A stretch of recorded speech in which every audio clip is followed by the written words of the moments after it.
Time now for Michigan's #1 outdoor radio show, Mike Avery's Outdoor Magazine.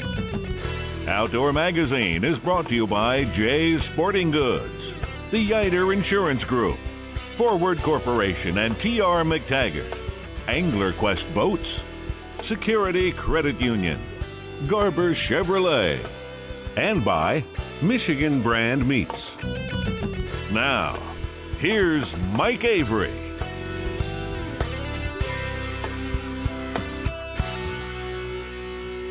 Yes, indeed, this is the big guy, Mike Avery, and welcome to hour number 2 of this week's Outdoor Magazine show right here on the Outdoor Magazine Radio Network. So glad to have you along with us as we work our way through the month of November. We work our way toward the firearm deer season. The elections are behind us now. The rut is on. Warm weather in the forecast, though. Isn't that crazy? I say this is the second hour of the show to let you know that there are actually 3 hours to each week's Outdoor Magazine radio show. Now, most of our affiliates carry all 3 hours, but not all of them do. So if your local affiliate doesn't, and I always say the best way to listen to Outdoor Magazine radio is on your local radio station, because this is first and foremost a radio show.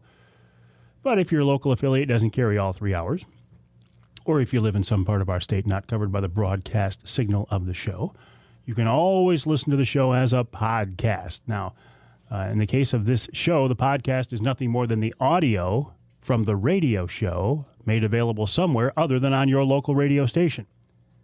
And you might ask, well, then where is it available? Where can I hear it? And I appreciate you asking. The website, MikeAveryOutdoors.com. A good place to start. We post the show there every week, MikeAveryOutdoors.com, a clearinghouse, an online clearinghouse, a source for all things outdoor magazine radio, and Mike Avery Outdoors. You can also hear it on my Facebook page, Mike Avery Outdoors on Facebook. Amazon Music as well. We've now been added to that. It's on my Twitter feed. I'm at Avery Outdoors. I put it up on LinkedIn, iTunes, Google Play, iHeartRadio, SoundCloud, Spotify, TuneIn, Stitcher, radio.com, and probably several other places I'm not even aware of.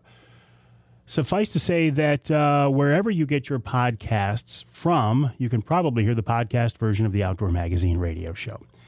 I also do podcasts monthly for Jay's Sporting Goods, Offshore Tackle, Angler Quest Boats, Killer Food Plots, and Polar Craft Boats as well. So spend a lot of time behind a microphone every month, and I am blessed to be able to do that, and blessed that you are hearing my voice right now, whether the radio show or the podcast. I appreciate it. Thank you very, very much. I wanted to follow up. I talked with Rob Miller a few weeks ago, and Rob is the guy who, in my opinion, kind of helped bring the concept of tracking dogs, using tracking dogs to recover fatally wounded whitetails. I had him on the show. But I wanted to follow up on this concept. With firearm season just around the corner, you know, we see a lot of pictures of big bucks during the rut here and such, and I don't know, whether it's a big buck or a doe or even a fawn, does it really matter? I mean, if you thought enough about that animal to let an arrow fly or a bullet fly or whatever, you want to do everything you can to recover that animal. These days in Michigan, we can call in some help. We can call in a tracking dog. And there are a lot of people in the state now who are running tracking dogs, and a lot of hunters have been able to harvest deer that they wouldn't have been able to without them. And I think it's a wonderful service. And again, with firearm season coming up, seems like a good time to check back in. This time we're talking with Eric Peterson. Eric is with West Michigan Whitetail Tracking. You can find him on Facebook, facebook.com/West Michigan Whitetail Tracking. Eric, welcome back to the show. How are you? Doing well. Tired, but well. I wondered. I got to believe this time of year. 3 hours sleep last night, and I'm working today. And it's like this day after day this time of year, right? As long as you can keep it up, there is a need for your service. Yes, very much so. We cannot make the need right now. There's just not enough time in the day and energy for our dogs and us. Well, and that's a good point. It's not just you, not just the people, but your dogs have to get through this all as well. Yes. Mm-hmm. How did the your health of the dog is paramount. Yep. How did your track go last night, by the way? It was a real wild one. It was supposedly a gut shot deer, quartering two. Ended up, I actually had two. The first one was a liver that we found, 25-hour liver we found very quickly. The second one ended up supposedly a gut shot. We found the arrow at 300 yards. The arrow did not say anything that this was gut shot. We had blood confirmed at 300, fairly just drops. We ended up taking it into the thousands of yards into a cattail marsh. It was zigzagging, crossing a stream, doing circles with us. We believe we had a live one-lung deer. And we spent about 4 hours on that deer last night in the mud, up over our boots and the whole 9 yards. Oh. Not a recovery, but definitely, the hunter goes to bed saying he did everything he could to recover that deer. That's how I got into it. I had a tracking dog 8 years ago track for me, and did not recover the deer. But at the end of the day, I was able to say that, and it really hit me to the heart and got me into this. Oh, that's interesting. Also interesting, you kind of lead me to believe that, and I'm not saying it's intentional, I don't know, but the story that a hunter tells you might not actually be what really happened once you recover the animal or fail to. Is it because the hunter's embarrassed and doesn't want to tell you the truth? Or in our mind, do we see a shot differently oftentimes than it actually happened? Oh, I think it could be both. Arrows fly very different. Deflections happen, off sticks, off ribs. I mean, yesterday morning I did a track where he hit it in the shoulder, and a rage broadhead deflected and came out the guts. It went straight right down the deer in that. And it was, he said he had a gut shot because the arrow was covered in guts. And we get there and we find the deer fairly quick. But the shot was a broadside spot on, but hit that shoulder bone and came off deflecting. So, and we do see things different, I've had all of the tracking people will tell you, guys, they will get there and the hunter will say the deer went right and our dogs will pull left. And we will listen to the hunter sometimes and we'll go right and our dogs will do nothing. We'll take them back to hit site, they pull left. And we go, hey, I'm going to go for a walk. And then all of a sudden it's like, hey, there's blood. And the hunter's like, what? So it's very, very common. People black out in a stand. They're excited. There's all kinds of scenarios. Do you know at this point what to expect when you show up on a scene, or is everyone completely different? I would say most are different. Unless you're doing a hunter that has done a dog before, usually knows what to do. So, some of these guys that have used dogs before, they learn about backing out, not stepping on the trail and moving the hoof set around, things like that. But generally, you never know because they're whitetails. There's all these rules that they say whitetails go to water, die, and stuff. But they're living creatures that we never know what they're going to do. And they're amazingly tough critters too, aren't they? Oh, insanely tough. Yes. And during the rut, they're tougher. It's like the testosterone has them, especially the bucks, doing crazy things. Mm-hmm.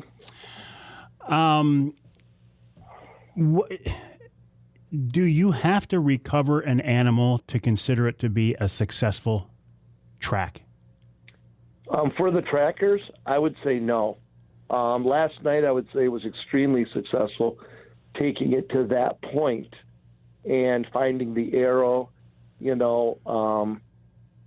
a lot of tracks we go on that we actually prove the deer's alive.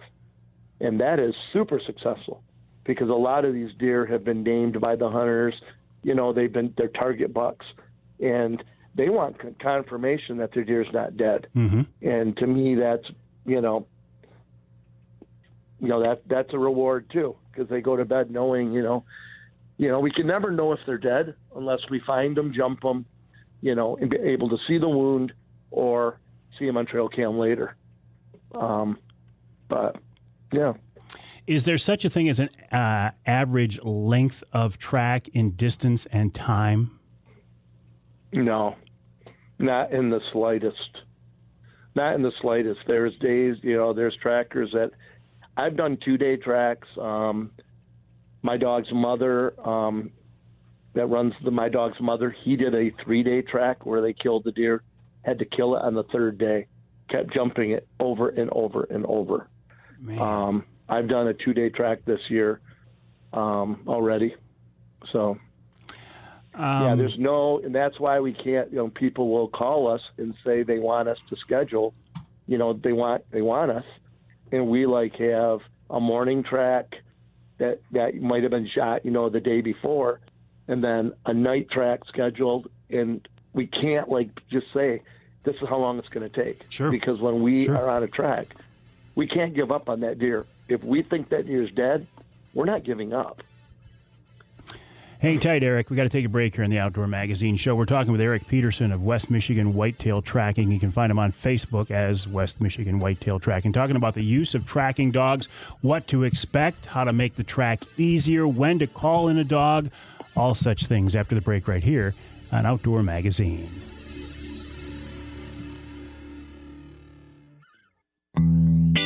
By now, you know all about Angler Quest boats. The center console design, binary wall system, and smooth ride with lots of room have anglers convinced a pontoon can be a great fishing rig. And the folks at Michigan-based Angler Quest continue to make their boats even better. Now the signature rocket launcher Arch can tilt down. That's great for high water levels, trailering, and storage. Also, there's a new panfish model that's perfect for smaller inland lakes. The popular Pro Troll models continue to dominate big water for walleye, salmon, and trout, and the family fish can keep everyone happy whether fishing or cruising. All Angler Quest boats are designed by fishermen and made in Michigan by skilled craftsmen using the latest technology. You can learn more online at anglerquestpontoons.com. That's anglerquestpontoons.com. With more models, upgraded designs, plenty of features, and bigger outboards, this is the perfect year for you to join the Angler Quest family.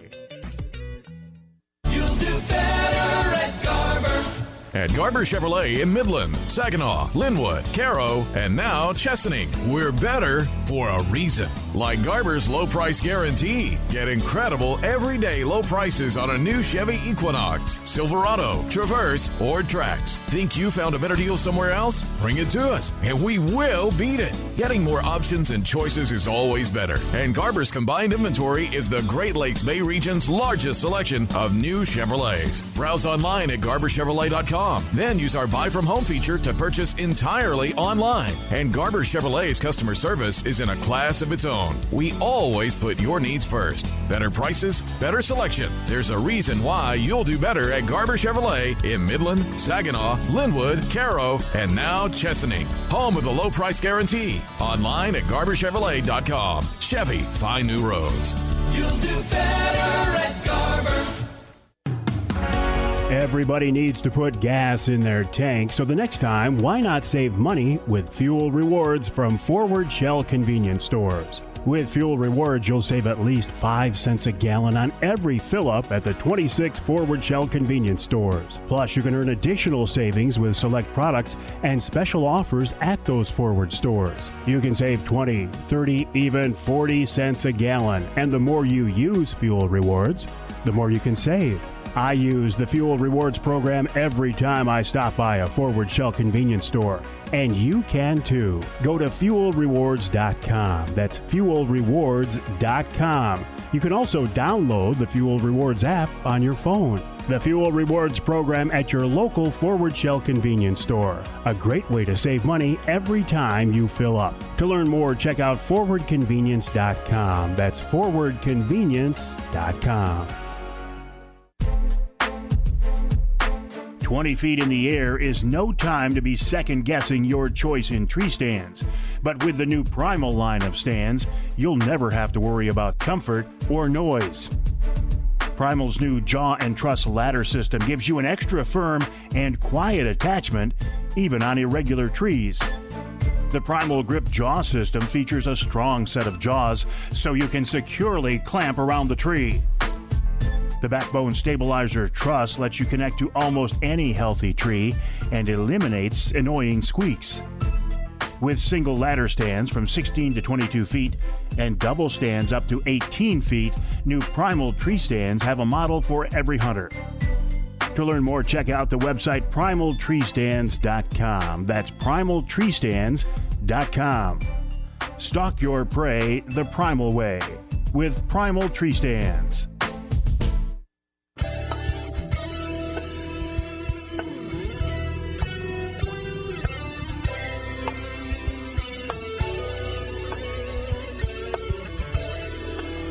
You can hear the Outdoor Magazine show in Tawas on WIOS, AM and FM, 1480 AM, 106.9 FM.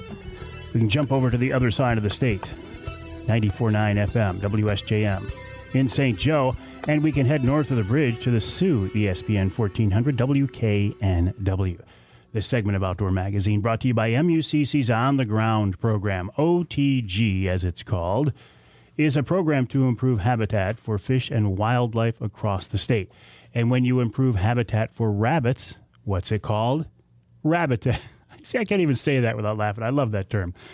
Rabbitat. For details on MUCC and their On the Ground program, check out the website MUCC.org. That's MUCC.org. And a reminder, if you want to save 25% on your MUCC membership, you can go to MUCC.org, use the promo code MIKE, all caps, M-I-K-E, and save 25% on your renewal or on your initial sign-up for MUCC. Coming up here in just a few minutes, Amy Trotter, Executive Director of MUCC, will be joining us with her thoughts on the passage of Proposal 1, and they were pushing for that, so I'm sure she's pretty happy right now. Right now, though, we're talking with Eric Peterson. Eric is a guy who tracks deer using a dog. You can find him on Facebook, West Michigan Whitetail Tracking, West Michigan Whitetail Tracking. Eric, I forgot to ask you, what kind of dog are you using these days? I have 2 Bavarian mountain hounds. I have a puppy that's in training of my dog also. A hound makes me think that's a bigger dog then. The Bavarian Mountain Hound is actually a small one. Mine is about 40 pounds. They average like 55 to 35 pounds. So it's a smaller hound, not like the Tennessee Walkers. Yeah, that's what I'm thinking of. Yeah. So, yeah. And so how do you train a dog to do this, or do they just inherently know it? It's in their genes. Well, all dogs use their noses, so there is a little bit of that. But we do special training. So, with that puppy, when I had puppies at 5 weeks old, I was dragging a piece of liver around, and they would find that liver and they would eat it. And then I was dragging a piece of hide or a leg for 2-3 weeks. And then at, 8 to 10 weeks, I was going straight to hooves. And we have a pair of sandals that we actually clamp a pair of matched hooves that were shot or killed during season, and I personally vacuum pack them in pairs. I have like close to 50 pair in a freezer every winter, and when you just go walk. So my wife will go, and she'll go walk and put on a track for me, up half a mile track, put a hide at the end. I won't know where it is. She'll put a marker for the start, and the dog will follow the hoof print, and that hoof print is coming out of the interdigital gland that sits in between the hooves. They're in the hooves. And when that deer gets hit, a bunch of pheromones come out, adrenaline, all different pheromones, and they're able to key in on that wounded scent. And then they put everything together as they get more of a seasoned dog. They smell blood, they smell gut matter, they smell gas, they smell the breath, the dander of the deer, and they get that signature of that deer, and they're able to follow that signature for crazy long distances. The more it's hurt, the heavier that scent's going to come off and the easier they are to lock on. So this goes way beyond just tracking actual blood. We really don't track blood. My dog has never really been trained on blood. I've used blood to simulate beds at times, but no, they're trained to track the hoof because when a hunter calls, why are they calling? They lost blood. Mm-hmm. They lost the track. Well, and that brings up an interesting point. When should a hunter call in a tracking dog? That's a tough one. I'm kind of the opinion that do you do a little bit of your due diligence? You come down and find an arrow, or you made a bad shot, back out, and let the thing sit. But go out there a little bit. Just don't walk in the hoof print. When you walk in the hoof print, you move the scent around. Our dogs have to sort through that. Like grid searches can be difficult, and sometimes massive grid searches can be almost impossible to work through.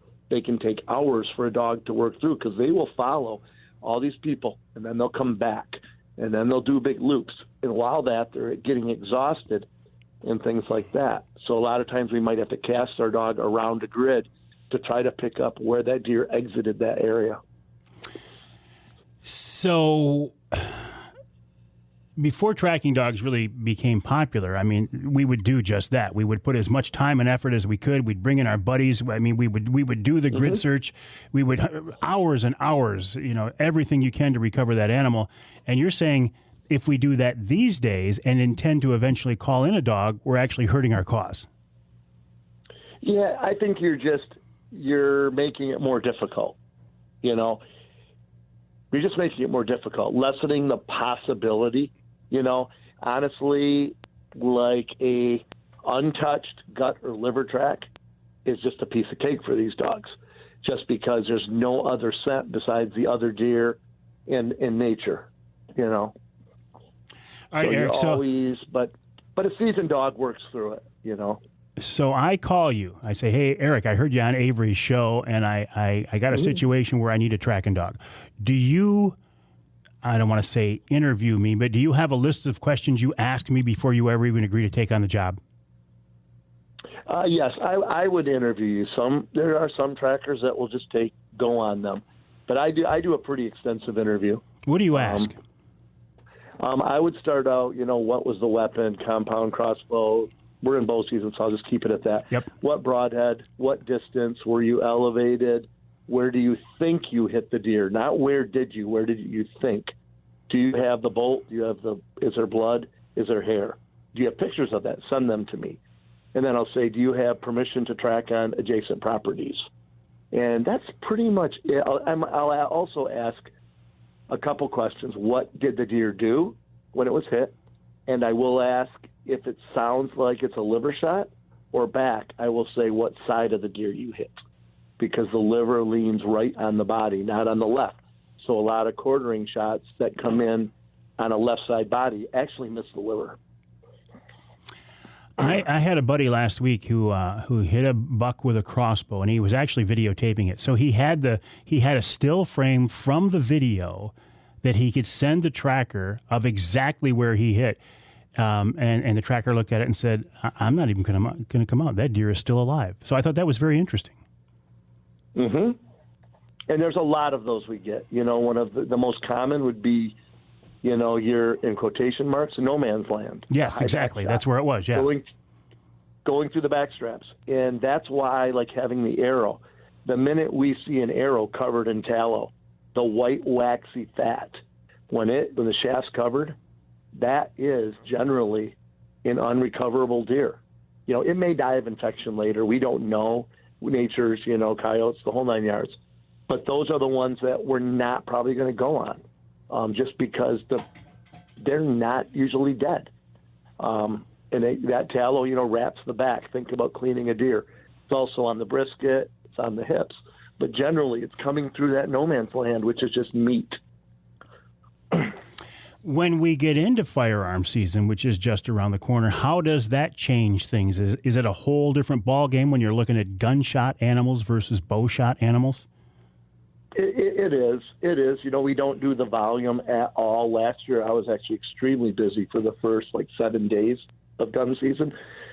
But, the shot locations generally are not known, just because of the high speed of bullets and things like that. A lot of times your gunshots are going to be broken legs and things like that. We run down broken leg deer. My wife and I ran one down last year, a very large 130 plus, maybe pushing 140. It took us a mile and a half to run that deer down. We had to shoot it when we found it. And it was doing loops on itself. It was crossing its own bloodline, and we were behind this deer. We never put eyes onto it until it was sitting there panting and just gave up. And he had broke the top leg bone with the 450 Bushmaster, just shattered it. And we had bone fragments, on the track. It was throwing bone fragments and massive pools of muscle blood, and we're keeping that blood from clotting. And that's the thing, is you're getting on them. So you want to be on those deer, you generally in 4 hours or so, if you can, just so they don't clot, and you catch up to them, and then you just keep pushing. But then in other cases, you're talking about a situation like this where it's better to push. In other cases, it's better just to let the deer go off and just bed down and die, right? Totally. Like a liver shot is, with an arrow, is generally a 6 to 9 hour death, generally, but 12. And I actually, a week ago Monday, found one live right near my work in Jenison. We found one live at the 11-hour mark. I told the hunter, I said, let's come back after work. At the 23-hour mark, he was still on the bed, and the hunter put an arrow in him. He got up, ran 20 yards, and flipped over dead. Wow. And his liver was hit pretty hard, top of the liver, had a big slice of it. Your gut shots, 12 to 24. I will not go on a gut shot. If you call me right now today and say, I got a gut shot on this morning, I want to go at noon, I'm just going to say no. I will not go on that deer. I have lost one gut shot this year that we jumped at the 16-hour mark. There's another tracking team that called me in to back up, and we found the deer, and we chased it for 1.7 miles until we hit a property line. And this deer, we tried to run him down in ag fields, but it was a very low back intestinal shot, which is our slowest death. There's a real science to this, isn't there? There is. You go on. I did 120 something tracks last year. Wow. And we see more tracks than anybody sees in a lifetime. So you do start to learn and try to do that. Yeah. Eric, I think what you guys, all of you folks running tracking dogs, I think you're running a wonderful service for Michigan hunters. You've recovered an awful lot of deer over the years, and you've let a lot of hunters know that the deer are indeed still up and around and running. So I think you guys are doing a great job. I would send people to your Facebook page, facebook.com/West Michigan Whitetail Tracking. West Michigan Whitetail Tracking. Good luck to you. I'm sure you're going to be helping a lot of people here yet throughout the season, and hopefully you'll get some rest, Eric. Oh, yes. Yep. That comes later. All right, Eric Peterson of West Michigan Whitetail Tracking. You can find him on Facebook, and hopefully you won't have to use him, but if you do, it's nice to know he and the other folks are there. We'll take a break. Amy Trotter of MUCC coming up right here on Outdoor Magazine.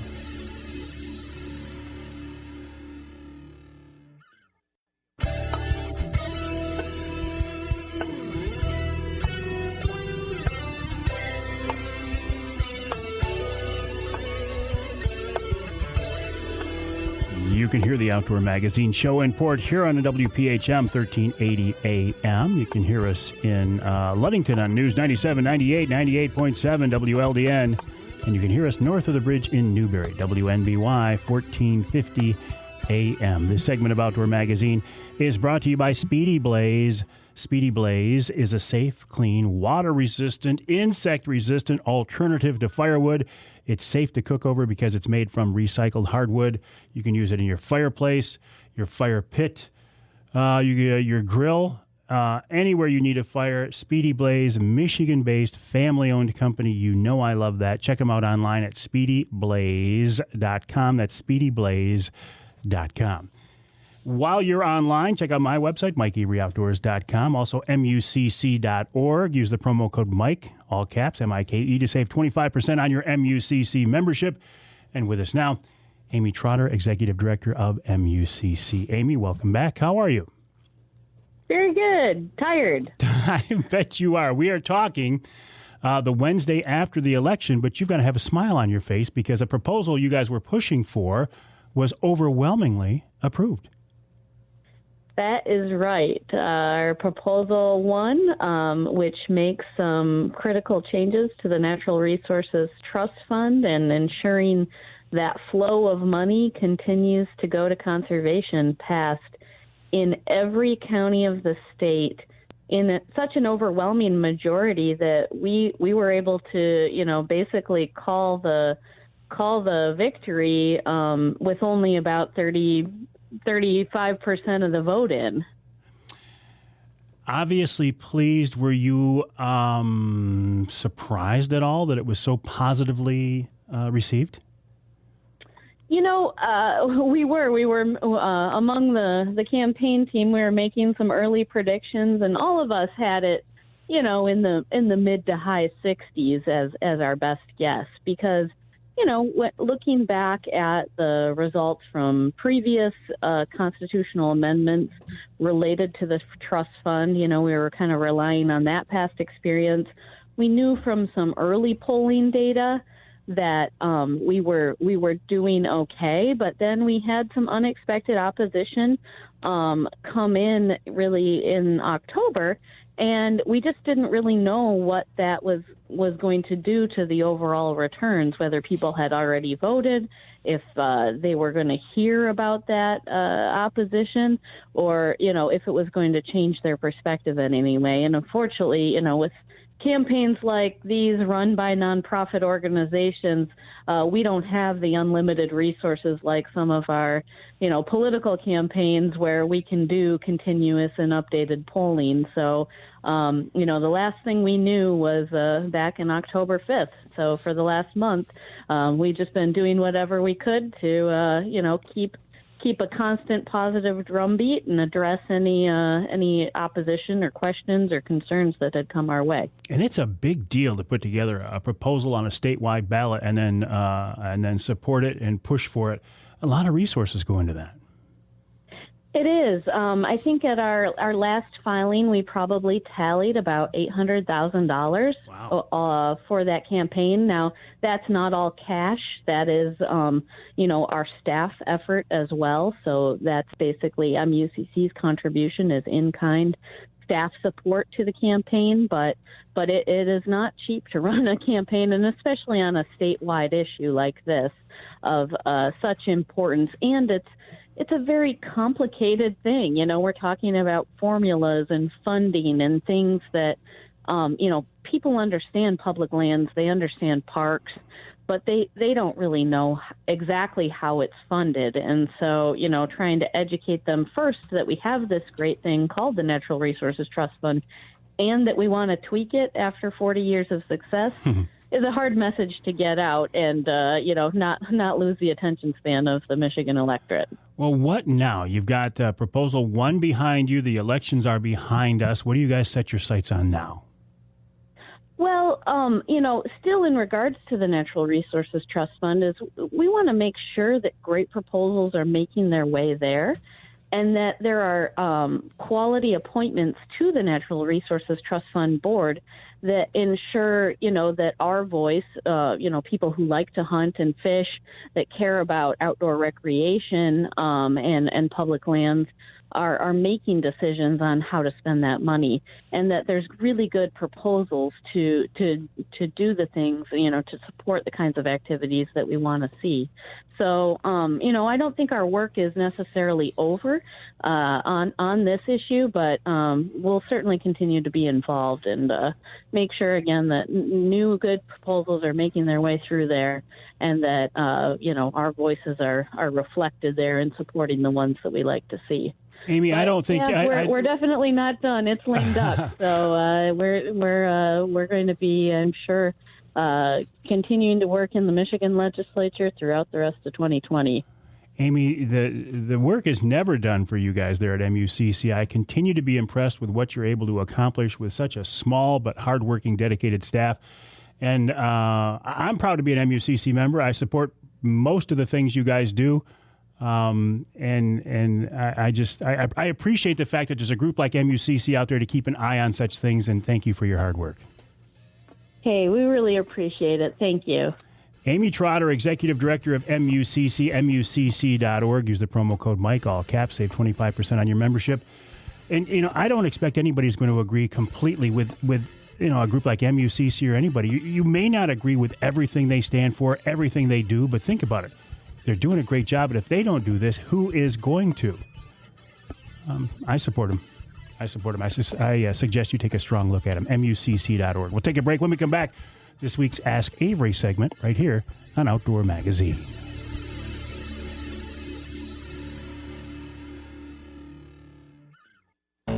Security Credit Union wants to thank you for helping to make them one of Michigan's fastest growing credit unions. Check out Security's Debit Rewards program, where you can earn points just by using your debit or Titanium Rewards credit card. Redeem those points for great gifts and merchandise. Or how about the Save to Win account? That's a Security Credit Union account that gives you all the benefits of a traditional savings account, plus the chance to win big. Every $25 you deposit into this share certificate earns you an entry into the monthly and quarterly drawings.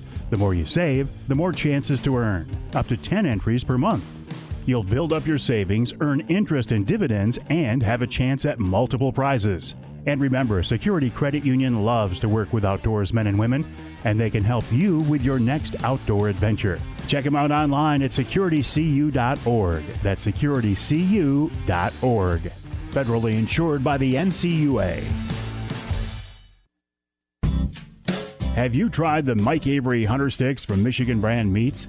They feature two of my favorites, elk and pepper, and I think they taste great. I've been working with the Grillo family of Michigan Brand for a few years now, and I couldn't be happier. Michigan Brand is family-owned and based right here in Michigan, and they make lots of great products. From jerky, sausage, and those hunter sticks to their famous Michigan Brand hams, you can't go wrong with Michigan Brand meats. Plus, Michigan Brand can process your boned-out wild game, too. Check out the website, michiganbrand.net, for more info. That's michiganbrand.net. You can buy the Mike Avery Hunter Sticks on that website. Plus, you can get them at Jay's Sporting Goods, all Forward convenience stores, Jack's Fruit Markets, and many other great stores, too. There's a complete list on the website. Again, that's michiganbrand.net for the Mike Avery Hunter Sticks, the outstanding Michigan Brand hams, and lots more.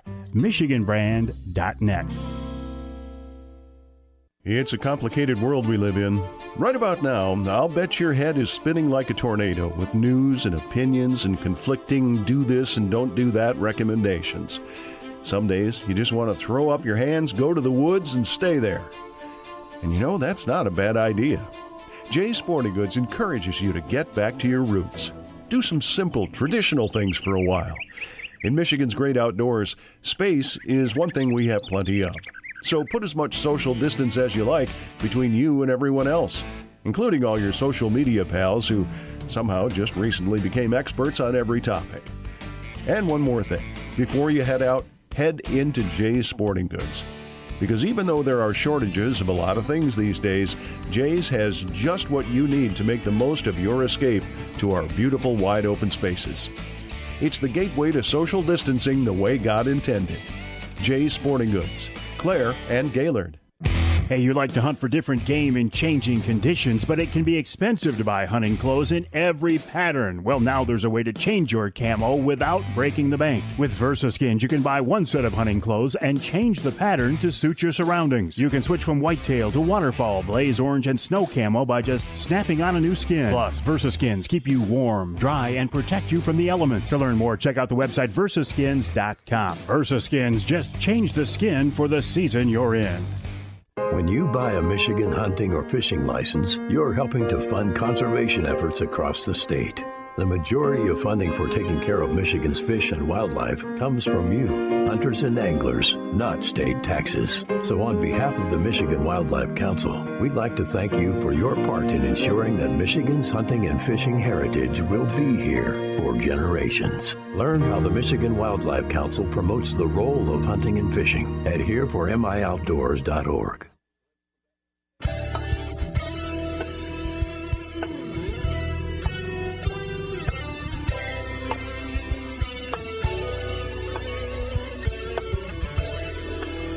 You can hear the Outdoor Magazine show in Lansing on WILS at 1320 AM. You can hear us in Holland on WHTC, AM and FM, 1450 AM, 99.7 FM. And you can hear us north of the bridge in in Iron Mountain, WMIQ, 1450 AM. This segment of Outdoor Magazine brought to you by Security Credit Union. In fact, Security Credit Union each week brings you the Ask Avery segment. Security Credit Union loves to work with outdoorsmen and women, and they can help you with your next outdoor adventure. Check them out online at securitycu.org. That's securitycu.org. The way the Ask Avery segment works, every week at the end of the second hour, I bring a question that you have posed to me to the airwaves. It can be a question that you want me to answer directly. It can be a question that you want me to pass along to somebody else. You know, maybe it's something you want answered that you can't quite get access to somebody, and you think maybe I can. You can send them to me via email at mike@mikeaveryoutdoors.com. You can post them on any of the social media outlets, and I will probably see them there. Probably the best way, though, mike@mikeaveryoutdoors.com. This week, a question that I have been asked multiple times from multiple people from multiple sources. And it's a question, now that wolves have been delisted by the feds, what's next? Will we have a Michigan wolf hunt? Now, I set up this week's Ask Avery question before I realized I was going to have Cody Norton from the DNR on in the first hour, but I think it's a valid follow-up, so here goes. Now that wolves have been delisted by the feds, what's next? Will we have a Michigan wolf hunt? These are just my personal thoughts. I have really no inside information, but I've been following this issue for a while now. Some background here, okay? The ultimate say on whether we are allowed to have a Michigan wolf hunt is not with the DNR. I've heard people over the years saying, "Oh, I hate the DNR. They want to let us have a wolf hunt." Well, it's not in the DNR's hands. It was ultimately in the feds' hands, and they had to approve to delist the wolves, and that's now been done, although it doesn't officially go in place until January of 2021. The DNR does have a wolf management plan in place. You heard Cody Norton in the first hour say they want to upgrade that plan. We did have a hunt back in 2013. It was a very limited hunt, and we did not reach our quota. I think we didn't reach our quota because trappers were not allowed to be part of that hunt. I would hope that when we do, and I'm confident we will indeed have a Michigan wolf hunt, it won't happen in 2021, I'm hoping 2022, the winter of 2022, that trappers will be allowed to participate in that, because I think then that will allow us to reach our quota. They sold over 1,000 tags for the original hunt. I think they got, 22 animals? Which points out that, yes, we do have too many wolves in the UP, but they're still kind of a hard critter to find and to kill. And I am not one of those people who say kill them all. In fact, those terms, that sticks in my craw, whether it's coyotes or wolves. I think when we start saying kill them all, it makes us look like bloodthirsty, ignorant people. And we're not. We as hunters are not bloodthirsty or ignorant. We are stewards of the resource. We want the best for the resource. We want to manage the resource, but do we want to kill them all? I don't want to. Now, granted, I don't live in the UP, so I'm like so many of us trolls. We're talking about an issue that we don't have direct day-to-day contact with. I get that. But I, as a Michigan person, like knowing the fact that there are wolves in Michigan. Do I think there are too many? Absolutely. We do need a hunt. We do need a hunt to make them realize that they are not at the top of the food chain. I have hunted wolves in Ontario, one of the most exciting, coolest hunts I've ever been on. But the animals up there have been hunted. They have a healthy fear of man, unlike the wolves in Michigan. We need to hunt wolves in Michigan. So is this a done deal? Absolutely not, because the antis will crawl out from under their rocks, grab their very, very well-funded checkbooks, and they will start to fight this tooth and nail. They do not want a wolf hunt. They hate the fact that some people want to hunt wolves. So they will fight this. Whether the DNR and the NRC have the will and have the resources to push for it will remain to be seen. I hope so. Again, it's not going to happen in 2021. The earliest I see it happening is in 2022. But the door is now opened. One of the best hunts I ever had was in Ontario on a wolf hunt. 40 degrees below zero. Had close encounters. They're the smartest critter I've ever been around. If they see, hear, smell you, or even think you're in the area, they're not coming around because they've been hunted. And that's what, in my opinion, we need to do with the Michigan wolves. We need to let them know they're not at the top of the food chain, put a healthy fear of man back in that wolf population, control the numbers, and it's all good, right? Raise some revenue by selling some licenses, knock down the population, which is what we as stewards of the resource are supposed to do as wildlife managers, as the top of the food chain these days. So yes, the door is now open for a wolf hunt. Don't look for it to happen until 2022. Hopefully they will allow trappers to be a part of the harvest. And let's hope the antis don't cause too much of an uproar over this, but we know they're going to. Again, thank you to the folks at Security Credit Union for helping to make each week's Ask Avery segment possible. Check them online and check them out online at securitycu.org. That's securitycu.org. We'll take a break for the top of the hour. When we come back, we're going to talk trapping. Speaking of trappers, a segue I didn't even see coming, with Mark Spencer of the Michigan Trappers and Predator Callers Association right here on Outdoor Magazine.